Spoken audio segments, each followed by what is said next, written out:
kabahay, today we're here in Emerald Estates for a quick project update, and we are here in the site of the clubhouse here in Phase 1. Joining us today is our very handsome project director, engineer Wilson and his team. Hi guys! Hello, hello. So Sir Wilson, just a quick question po regarding sa ating clubhouse.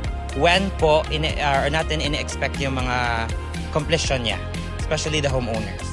Well, for the clubhouse, we're expecting it to be completed by the fourth quarter of this year. So expect na by October to December, we'll be launching and opening our clubhouse to the community of Emerald Estates. Alright, sige. So, give us a quick tour, engineer. Ano yung mga ina-expect natin dito sa clubhouse natin sa Phase 1? So as of now, as you can see, we have already the development of our swimming pool for our clubhouse. So, it composed of 3 heights na lang. So, we have the main pool natin and also the kiddie pool and sinasabi lang knee pool lang.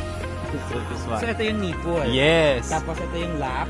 And then, this is the kiddie pool. Yes.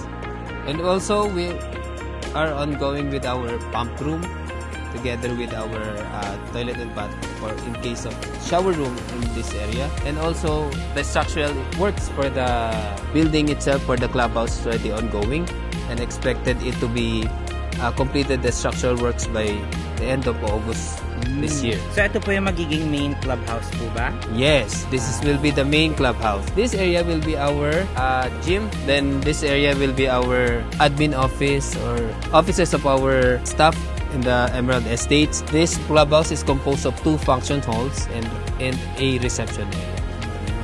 And then, I've heard na meron po kayong sa taas? Open lounge po ba? Yes, it's an open lounge for our community. As part of the image of Emerald Estates, ang gusto talaga naming ma-deliver sa community is all about yung makita yung ambience and the alfresco vibes ng Emerald Estates. Kasi, if you don't know guys, the theme of Emerald Estates is nature nurture.